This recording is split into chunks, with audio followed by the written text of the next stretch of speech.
你细无细成日觉得，明明自己仲未到葛，终老到欲无到凯年纪，但细偏偏朝早起身，觉得条腰硬晒，行2步路对脚，又好似无戏自己干，甚至连记性都差缩。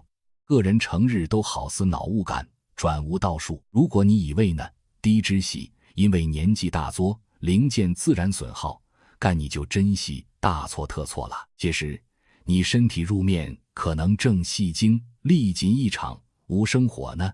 长火习医学上叫做慢性发炎，好多人到做50岁、60岁就开始捏肚痛葛肚痛，以为系命运，但其实捏肚系发炎，搞出离凯祸。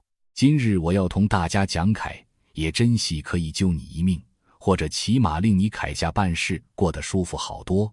无使同药包做朋友，我爹成日听人讲发炎，好多时审到凯系，伤口红肿，发烧呢，低叫做急性发炎。系身体保护你凯机制，但系慢性发炎就完全系另一回事，徐就好似一堆吸无透凯于尽，袭你凯血管、神经、内脏入面慢慢烧10年、20年、30年，最后就烧出癌症、心脏病、脑退化或者糖尿病。最恐怖凯系呢，肿发炎你细感绝无到痛凯，直到去搞到你大病一场。所以点样细作呢，把火就系我爹今日凯重点。我爹无西药靠食，西药去压抑取，而西药透过药食同源，用大自然逼我爹凯。医学及抗炎食物由根源开始清理。我今日帮大家总结做8大最强凯抗炎食物呢。第一，无系随便讲，系有晒科学根据凯。如果你可以将呢低也融入你凯饮食，你绝对可以食出一个无痛健康凯晚年。首先我爹一定要讲凯第一位，亦都系我心目中凯抗炎之王，就系深海鱼。点解深海鱼干重要？因为渠含有极高浓度凯 Omega-3 脂肪酸，特别系入面凯 EPA 同 DHA。 你知无知，我爹现代人凯饮食入面 Omega-6 同 Omega-3 凯比例严重失调。我爹平时出街食饭，低餐厅用凯植物油、大豆油全部都系 Omega-6 呢，种脂肪酸系会促进发炎凯。如果个比例系10:1或者20:1，你个身体就等于系一个火药库，一点就着。而深海鱼入面的 Omega-3 正就是最强的灭火筒，渠可以抑制身体入面各低发炎因子，例如细白三烯素同前列腺素。如果你一个星期可以食到2至3次深海鱼，好似系三文鱼、蒸鱼、沙甸鱼或者秋刀鱼，你血管入面凯发炎指标会明显下降。尤其是系葛低50岁以上凯朋友，如果你成日觉得关节僵硬，或者一生话你有心血管硬化凯风险， Omega-3 就系你最好凯天然补品。我建议大家减鱼凯时候可以减细条低凯，好似沙甸鱼或者秋刀鱼，因为渠地习食物链凯底层积聚重金，熟凯机会低好多。食凯时候无好用高温油炸，最好细清蒸或者用低温烤。干养先可以保住入面最珍贵凯鱼油。讲完鱼油，第二样一定要介绍凯就系黄金香料姜黄。而家系香港，好多人都听过姜黄素，但系好多人都识错做。姜黄素系一种极强凯多分类物质，渠习医学研究入面被证实可以阻断发炎凯信号路径，特别系一个叫做 NFKB 凯关键分子，那个分子就好似系发炎凯总开关，姜黄素可以直接将那个开关拴作取。但系大家要记住，姜黄素系非常之难被人体吸收开。如果你只系就干将姜黄粉冲水饮，其实大部分都系塞作，因为渠系脂溶性凯，而且代谢的好快。我教大家一个医学急凯食法，食姜黄凯时候一定要配少少油脂，同埋最重要，揩细要加黑胡椒。黑胡椒入面有一种叫胡椒碱揩，也可以将黄素揩吸收率提升到2000倍。细呀，你冇听错，细2000倍。所以平时煮餸或者整咖喱揩时候，加多2磨黑胡椒，干先治细，真正揩抗炎。对于葛滴有长期头痛、筋骨痛或者肠道发炎揩朋友，姜黄真细，大自然赐庇我爹揩恩物。第3样，也系好多女士揩最爱，就细莓果类，特别细蓝莓、士多啤梨、铜埋黑莓。那低色则鲜艳，揩生果。其实细冲满做花青素。花青素系一种超强揩抗氧化剂，徐揩工作就细帮你捉住身体，入面揩自由基。那滴自由基就好似身体入面揩流氓，周围撞，周围破坏你揩细胞膜同 DNA， 引发发炎反应。医学研究发现，每日食1小碗蓝莓揩人，徐爹血液入面揩，发炎标记会明显减少，甚至对大脑揩认知功能都有帮助。点解我绘画瞿细抗衰老神器？因为脑部揩发炎系导致阿兹海默症及细脑退化症揩主因。花青素可以穿过血脑屏障，直接保护你揩脑细胞。我建议大家，如果买无到新鲜揩蓝莓，其实超市卖揩葛滴冷冻蓝莓都一样干好，甚至因为瞿细成熟后即可急速冷冻，入面揩抗氧化剂保留得重完整。你可以将瞿加入无糖乳酪入面，当做早餐或者下昼茶，既好味又抗炎。接住洛梨第4样，系我个人每日都会饮揩绿茶。绿茶入面最核心揩抗炎成分叫做儿茶素，特别系 EGCG， 那种成分无单只可以抗癌，重可以好有效地减少脂肪组织引发揩发炎。大家可能无知，肥胖其实系一种全身性揩慢性发炎。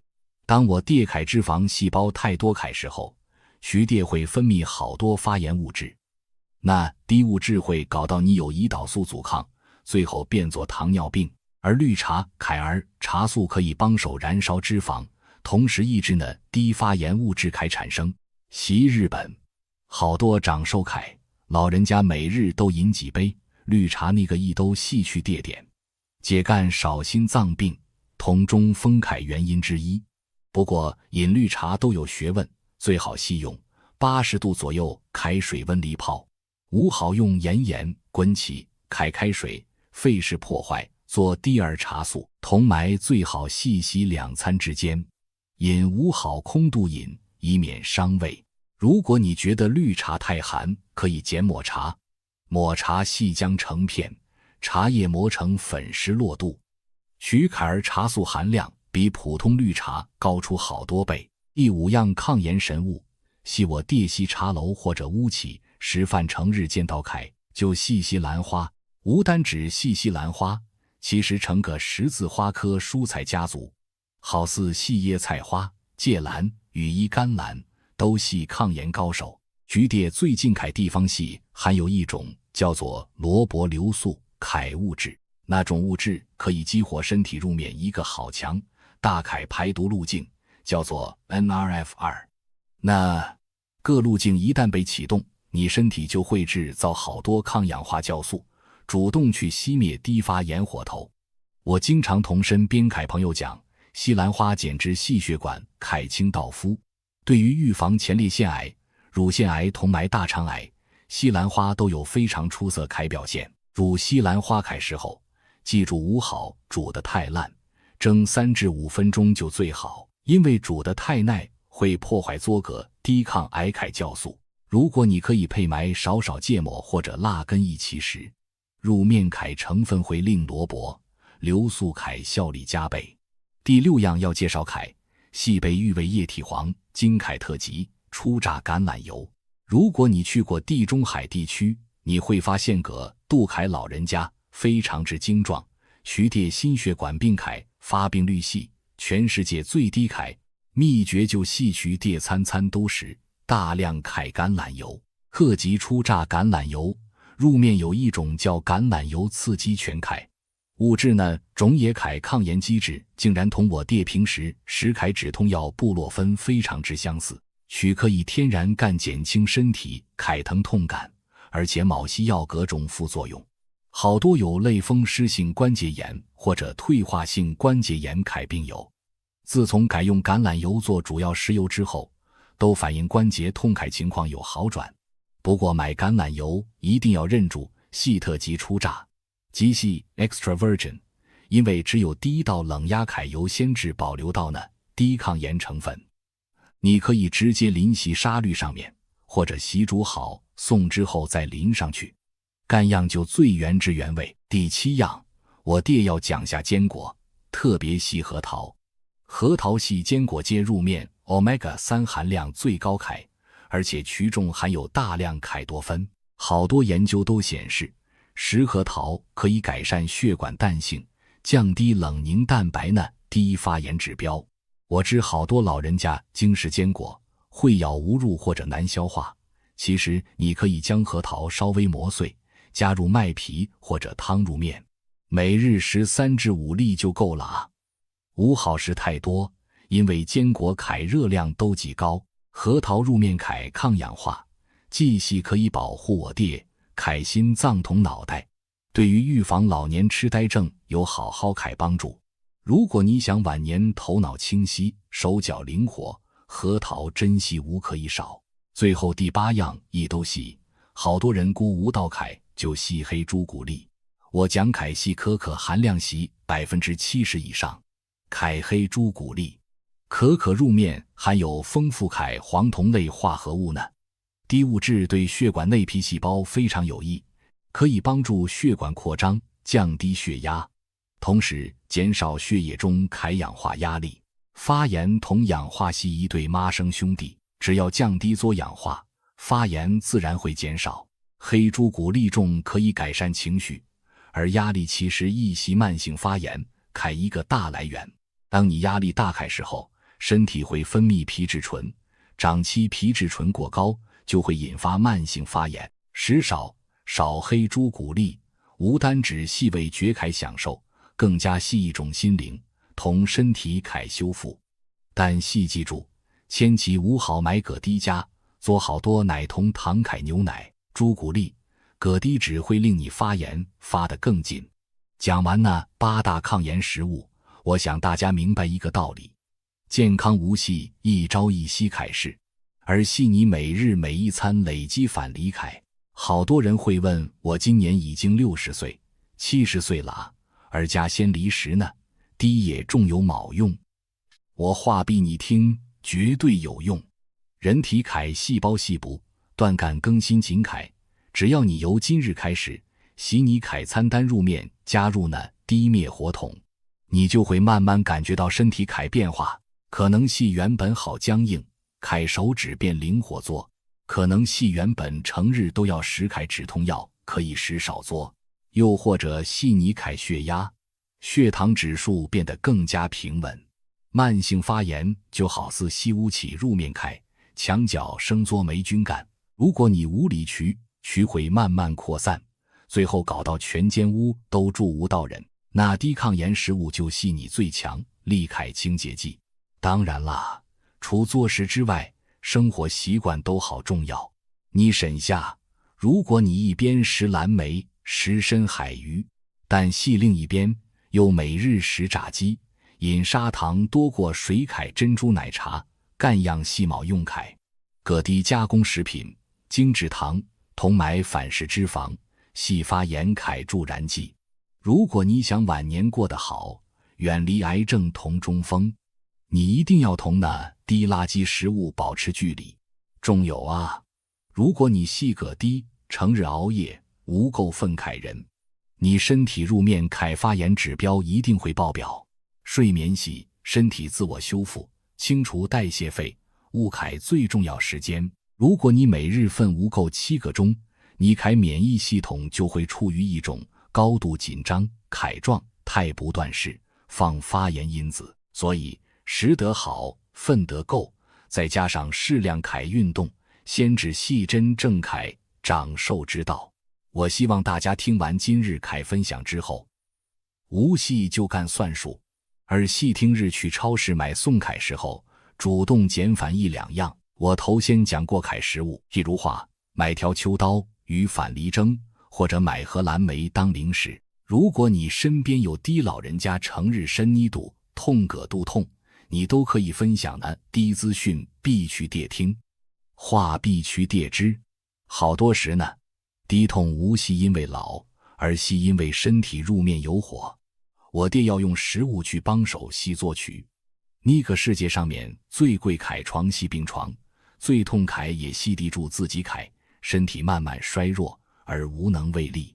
但系其实全力系掌握习，你自己各口度楷，药补不如食补呢。据说话系真理，医学基楷抗炎饮食，无系要你食一滴好贵好难问楷也，而系要你有意识干去减葛，第一对身体有益，楷天然食材。当你开始爱护你楷身体，你楷身体自然会用健康嚟报答返你。最后我想同大家讲，抗炎系一场持久战，无好期望食一餐西兰花就会脱胎换骨，但系只要你坚持1个月、3个月、1年，你会发现你楷精气神完全无同晒。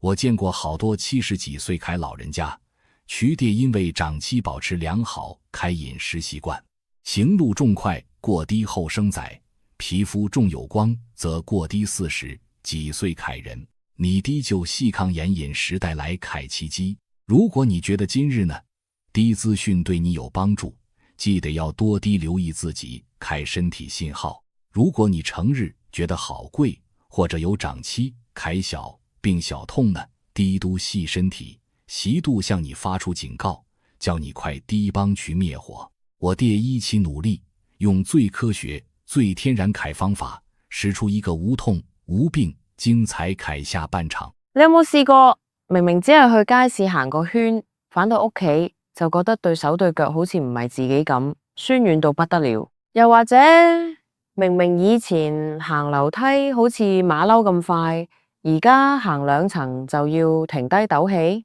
如果你覺得係老嘅必然現象，咁你就大錯特錯啦！最新嘅醫學研究話俾我哋聽，肌肉流失唔係無藥可救嘅自然定律，而係一個可以被逆轉嘅生理過程。今日我要同大家分享一個足以改變你晚年生活質量嘅大發現。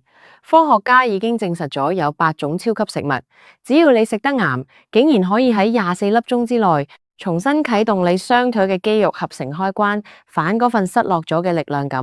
唔係講笑，呢份研究係針對緊我哋步入中老年嘅朋友，教你點樣用最天然、最科學嘅方法同時間競賽，贏返健康。首先，我哋要搞清楚一個概念，點解我哋嘅肌肉會消失？醫學上呢個叫肌少症。喺我哋30歲之後，如果不聞不問，肌肉每年會以1%嘅速度流失。到咗60歲之後，速度直情好似坐火箭咁快。肌肉流失唔單止係令你無力，最驚嘅係會增加跌親、骨折嘅風險，甚至會影響你嘅新陳代謝，引發糖尿病或者心血管疾病。所以逆轉肌肉流失係救命嘅大計。點解呢8種超級食物可以喺24粒鐘內發揮作用？因為肌肉合成係需要一個啟動信號嘅，而呢食物裏面含有嘅特定氨基酸同營養素，正正就係嗰個開關。只要你食落肚，血液裏面嘅營養濃度一升，身體就會收到信號，喂，要做嘢啦，快修補同建造肌肉。好啦，我哋即刻入正題，睇下呢8種咁犀利嘅超級食物到底係乜嘢。第一種，絕對係大家屋企個雪櫃一定有嘅雞蛋。你可能會話，雞蛋咁普通，算乜嘢超級食物呀？但係喺科學家眼中，雞蛋係完美蛋白質嘅化身。雞蛋含有極高濃度嘅亮氨酸，呢種氨基酸係啟動肌肉合成最核心嘅鎖匙。研究發現，當你食咗優質蛋白質之後，肌肉嘅蛋白合成率會喺2個鐘頭內達到頂峰，並且持續運作。對於長者嚟講，每日食1至2隻全蛋，唔單止提供蛋白質，蛋黃裡面嘅維他命同健康脂肪，更加係維持神經傳導，令你雙腿反應更快嘅關鍵。記着，唔好淨係食蛋白，蛋黃先至係營養寶庫。第二種係深海肥美嘅魚類，好似三文魚或者叉魚。呢魚最值錢嘅地方係 Omega-3脂肪酸。點解肌肉流失同脂肪酸有關？因為好多時候肌肉萎縮係同身體嘅慢性發炎有關。Omega-3可以有效減少肌肉炎症，提高肌肉對蛋白質嘅敏感度。簡單講，如果你身體有炎症，你食再多蛋白質都吸收唔到，但係有咗 Omega-3打底，你食落去嘅營養先至可以真正變成你腳上嘅肉。24粒鐘之內，呢健康脂肪就會開始滲透入你嘅細胞膜，令你嘅肌肉變得更有彈性。第三種係好多人忽略咗嘅希臘乳酪，注意啦，係希臘乳酪，唔係普通嗰加咗好多糖嘅酸奶。希臘乳酪嘅蛋白質含量係普通乳酪嘅2倍，而且佢含有大量嘅酪蛋白。酪蛋白嘅特點係吸收慢，佢可以喺你瞓覺嗰陣持續長間咁為你嘅肌肉提供氨基酸供應。如果你夜晚食一碗，咁你瞓覺嗰8粒鐘，你嘅身體其實一直喺度默默咁幫你修補緊雙腿嘅肌肉。呢個就係點解話24粒鐘內可以重啟力量嘅秘密。第四種超級食物，我諗大家都估唔到，竟然係菠菜。記唔記得大力水手？雖然佢係卡通，但係科學根據係真嘅。菠菜裏面含有大量嘅植物固醇，仲有重要嘅硝酸鹽。硝酸鹽可以提高肌肉裏面線粒體嘅效率。線粒體係乜？就係細胞嘅發電機。長者行路唔夠力，好多時唔係肌肉完全冇晒，而係個發電機唔夠電。菠菜入面嘅營養可以幫你好快咁提升能量利用率，令你對腳行起上嚟覺得輕盈咗。呢種感覺真係一日之內就可以感受到。第5種係牛肉，特別係草飼牛肉。牛肉除咗有高質量蛋白質，仲有2樣嘢對長者極其重要：鐵質同肌酸。好多老人家行2步就喘氣，係因為貧血或者帶氧能力差。牛肉嘅血紅素、鐵係最容易被人體吸收嘅。而肌酸直情係短時間提升爆發力嘅神物。雖然我哋唔係去運動場賽跑，但係你起身、坐低、行過馬路嗰下爆發行力，全部都係靠肌酸。一個禮拜食2至3次瘦牛肉，對維持雙腿爆發行力有極長遠嘅好處。第6種係大豆類產品，好似豆腐、豆漿。對於唔太食得肉或者腸胃消化肉類比較慢嘅長者，大豆蛋白係極佳嘅替代品。大豆含有異黃酮，可以幫助減少隨住年齡增長而出現嘅肌肉流失，而且豆製品容易消化，唔會造成腸胃負擔。科學家建議將植物蛋白同動物蛋白混合攝取，肌肉合成嘅效果係最好嘅，可以達到1+1大於2嘅效果。第7種係南瓜子或者堅果類，呢細細粒嘅嘢裏面藏咗大量嘅鎂，鎂係負責超過300種生化反應嘅礦物質，當中包括肌肉收縮同神經放鬆。好多長者成日覺得腳抽筋或者半夜腳痛，好多時都係因為缺鎂。當你補充滿足夠嘅鎂，你嘅肌肉先可以正常咁發力同埋休息。南瓜子仲有豐富嘅鋅，可以促進生長激素分泌，為肌肉再生提供一個良好嘅荷爾蒙環境。第8種係藍莓或者櫻桃，呢深色嘅水果含有極高嘅花青素。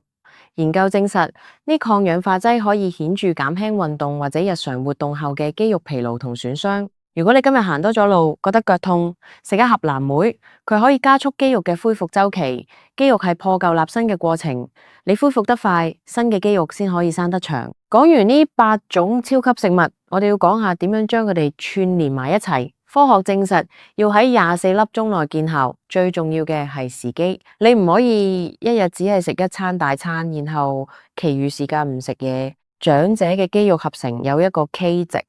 你每一餐起碼要攝取到25至30克嘅蛋白質，先可以啟動到嗰個開關。所以早餐食隻蛋加杯豆漿，午餐食塊三文魚加菠菜，下午茶食堅果，晚餐食牛肉或者豆腐。咁樣你全日24粒鐘都會處於一個肌肉合成嘅狀態。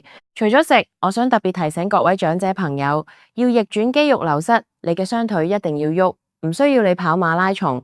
但係簡單嘅阻力訓練係必須㗎，例如你喺屋企扶住凳背做深蹲，又或者坐喺度嘗試用力伸直雙腳。當食咗超級食物，血液裏面充滿營養嘅時候，你去做小運動，就等於係將營養泵入去肌肉細胞裏面。呢個就係點解最新研究強調營養加運動可以創造奇蹟嘅原因。好多人問我都70歲、80歲啦，而家先嚟補救，係咪太遲？我可以好肯定咁話俾你聽，一都唔遲。身體嘅細胞每日都喺度更新，只要你肯改變飲食習慣，俾正確嘅原材料佢，你嘅肌肉係可以喺幾個禮拜內見到明顯嘅體積增長，而力量感更加係幾日之內就會有唔同。我見過好多老人家原本要攞住拐杖行路，後嚟注重咗蛋白質攝取，特別是增加咗我頭先講嗰8種食物嘅比例，加埋每日行多15分鐘，半年之後，佢哋竟然可以自己行去公園同朋友飲茶，成個人精神晒，甚至連面色都紅潤埋。呢個就係健康生活帶嚟嘅尊嚴。晚年生活質量嘅好壞，好大程度上取決於你對腳行唔行得。我哋講緊嘅唔係長生不老，而係點樣可以長命得嚟又要健康。你諗下，如果你有100歲命，但係最後嗰20年都要臥床或者坐輪椅，咁樣嘅長壽有乜意義呢？相反，如果你到90歲依然可以行得走得，可以去旅行，可以抱客孫，呢先至係真正嘅福氣。而呢一切嘅基礎就係你而家對肌肉嘅保護。喺香港呢個咁快節奏嘅社會，我哋好容易因為方便就食個公仔麵，或者去茶餐廳食個碟頭飯。但係大家要留意，嗰餐單通常係高澱粉、高脂肪、蛋白質嚴重不足。為咗你對腳，為咗你嘅將來，由今日開始去街市買嘢嘅時候，記得我講嘅呢8種超級食物：蛋、深海魚、希臘乳酪、菠菜、瘦牛肉、大豆、堅果、藍莓。你要明白，健康係一種投資，唔係一種消費。你而家花少少時間去研究點樣食得好，將來就唔使花咁多時間同金錢去睇醫生。科學已經為我哋指明咗方向，剩低落嚟就係睇你肯唔肯為自己嘅健康行出呢一步。逆轉肌肉流失唔係夢想，係每一個長者都可以做到嘅事實。記住，你每一餐食落去嘅嘢，都係喺度同你身體嘅細胞對話。你想同佢哋講我放棄啦，由得你哋萎縮啦，定係想同佢哋講加油，我俾最好嘅能量你哋，我哋一齊反嗰份力量。選擇權喺你手上，24粒鐘之內你就可以開始呢個逆轉旅程。最後我想同大家講，健康資訊雖然重要，但更加重要嘅係你要有嗰份恆心，唔好食一日就放棄，要將呢超級食物變成你生活嘅一部分。你可以試下每日記錄低自己食咗乜，覺得體力有冇好到，你會發覺當你對腳有力咗，你嘅心情都會變好，成個人都會充滿正能量。呢份最新研究帶俾我哋嘅不單止係8種食物，更加係一份希望。老並唔代表衰弱，只要我哋識得運用科學嘅力量，每個人都可以擁有一個有活力、有尊嚴嘅銀髮生活。由下一餐開始，就為自己嘅雙腿準備一份重啟力量嘅大餐啦。你可以考慮咁樣安排你嘅1日3餐。朝早起身，先飲一杯溫水，喚醒腸胃。早餐可以食2隻水煮蛋或者煎蛋，配一碗加咗藍莓同南瓜子嘅燕麥粥。呢個組合有完美蛋白質、健康脂肪、抗氧化劑同礦物質，幫你在晨早啟動肌肉合成。午餐嘅時候可以揀煎一塊三文魚，配一大碗蒜蓉炒菠菜。如果你想食飯，可以揀糙米或者十穀米，增加纖維攝取。三文魚嘅 Omega-3同菠菜嘅硝酸鹽會喺下午為你提供持續嘅動力。下午茶覺得餓，唔好食餅乾或者蛋撻，食一盒無糖嘅希臘乳酪，裏面可以加少少核桃或者杏仁，酪蛋白會幫你維持血液裏面嘅氨基酸水平，唔會等晚餐嗰陣先嚟大補。晚餐就簡單，整一份大豆芽炒瘦牛肉片，或者係豆腐燉牛肉。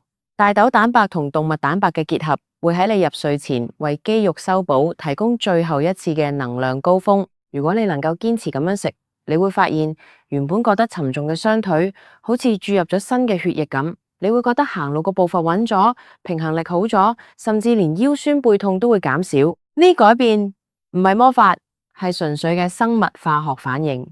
你尊重身體，身體就會報答你。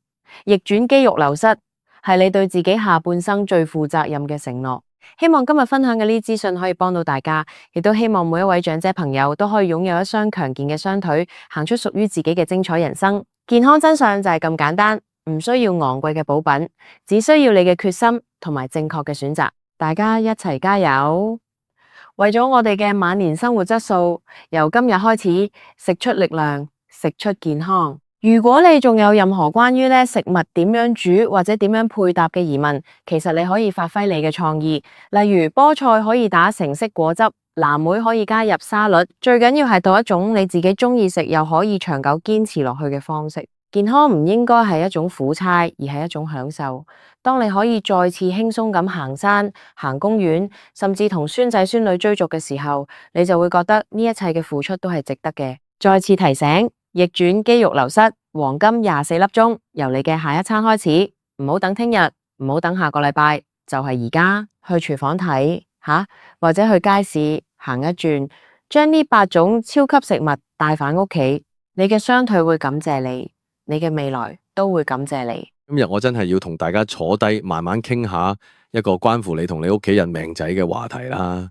你平時去街市或者超市買菜，係咪覺得啲菜越綠越靚，越冇蟲鳴就越健康？或者你返到屋企習慣性咁樣撒2羹鹽落盆水度浸佢30分鐘，覺得咁樣就乾淨晒？如果我話俾你聽，你咁樣做分分鐘係親手將啲農藥餵俾你嘅仔女食，你驚唔驚？今時今日喺2026年初，我哋對食安嘅要求應該要更高。好多人仲停留喺1990年代或者2000年代嗰種洗菜觀念，覺得鹽水係萬能。但係咧科學研究已經證實咗，用鹽水浸菜隨時係錯到離晒大譜，甚至係越洗越毒。點解？因為鹽水分鐘會改變水嘅滲透壓，令到原本喺蔬菜表面嘅農藥更加容易滲入去植物嘅細胞入邊。你以為洗走咗，其實係鎖死咗喺入邊。不過大家又唔使咁驚住。今日我就要同大家拆解呢個迷思，仲會話俾大家聽，有邊6種菜係天生帶有金鐘罩，係農藥嘅絕緣體。咁尤其是入邊嘅第3種呢，我諗90%嘅香港人都會估唔到，原來佢係咁乾淨嘅。我哋先講下個鹽水問題。點解我話係越洗越毒啊？大家想象下，蔬菜個表皮其實有好多微細嘅孔洞啊。當你將一大把鹽落水度嘅時候，水嘅濃度變高咗。根據物理學嘅滲透原理，鹽水會令到蔬菜嘅細胞壁變軟，甚至令到細胞膜受損。呢個時候，原本浮喺水入邊，由蔬菜表面洗出嚟嘅農藥殘留，就會順住呢啲受損嘅位，好似導灌咁樣入晒去棵菜嘅心臟地帶。最後你食落肚嘅唔單止係農藥，仲有過量嘅鈉。如果你屋企有老人家即係本身有高血壓啊，或者腎臟問題咧，咁呢啲鹽水菜真係加重負擔。咁所以由2026年今日開始，請你哋記住，洗菜最好嘅朋友永遠都係流動嘅清水。咁講返正題，有邊6種菜係我哋可以食得比較放心嘅呢？呢啲係根據環保組織同埋食安專家多年嚟嘅數據整理出嚟嘅。第一種就係我哋打邊爐或者整沙律成日見到嘅洋蔥。咁洋蔥呢種嘢真係好神奇，佢本身有一種強烈嘅辛辣味同埋硫化物。你切洋蔥會流眼淚，其實係佢一種自我保護機制。啲害蟲咧同你一樣啦，聞到嗰陣味都驚啊，係根本唔想靠近。所以喺種植洋蔥嘅過程入邊咧，農民根本唔需要噴太多農藥去驅蟲。加上洋蔥有一層一層嘅外皮包裹住，最外邊嗰幾層咧喺收割同運輸過程入邊咧，通常會被剝走嘅。我哋食嘅係入邊最新鮮、最受保護嘅部分啦。第二種係小朋友最中意食嘅粟米。你可能會問，粟米咁甜，唔係最招蟲嘅咩？冇錯，粟米係好招蟲，但係你留意下，每一條粟米出世嘅時候，都有好厚、好密實嘅青綠色外殼包住。呢層外殼咧就好似一件超級防護衣咁啊，將入邊一粒粒嘅粟米仔保護得好穩妥。就算農夫喺農田度噴藥，啲藥通常都只係留喺外殼表面，好難滲入去入邊嘅果穗度。你買翻去之後，將出面嗰幾層殼剝咗佢，入邊嘅粟米基本上係處於一個接近無菌同無農藥嘅狀態。所以我成日同啲媽咪講，想小朋友食得健康，粟米絕對係首選。好啦，嚟到最驚訝嘅第3種就係蘆筍啦。好多人覺得蘆筍好貴、好嬌嫩，一定係用好多藥先養得咁靚。錯啦，蘆筍其實係一種生長速度極快嘅植物，喺適合嘅季節，佢一日可以長高幾厘米，因為佢生得太快吓，好多害蟲都仲未反應過嚟，佢已經收割咗。而且蘆筍本身含有一種叫天門冬酰胺嘅物質，對好多害蟲嚟講係有毒性或者係佢哋唔中意嘅味道。所以蘆筍喺種植過程入邊咧，對化學農藥嘅依賴程度係極低嘅。下次去街市見到啲鮮嫩嘅蘆筍，唔好因為貴少少咧就唔買，因為你買緊嘅係一份安心。第四種咧係我哋成日用嚟煲湯或者整糖水嘅番薯。番薯係屬於根莖類植物，佢長年累月生喺泥土入邊。雖然泥土入邊都有蟲啦，但係番薯本身嘅皮咧好韌，而且佢有一種自我修復能力。如果你去過農田咧，就會知番薯係生命力極強嘅作物。加上而家好多優質嘅番薯咧，都係喺相對純淨嘅沙地種植，農藥好難滲透入去泥土深處，再入到番薯肉入邊。只要你食嘅時候，將層皮洗乾淨或者刨走佢，入邊嘅澱粉質同纖維係非常之乾淨嘅。第五種係椰菜，你可能會話椰菜咁多葉，唔係最易藏蟲咩？其實椰菜嘅生長方式係由內向外包。咁雖然最外層嗰幾片葉可能會噴到農藥啦，或者會有蟲咬，但係只要你將最外邊嗰3層老葉剝走，入邊包裹住嘅菜心部分咧，基本上係完全接觸唔到外邊嘅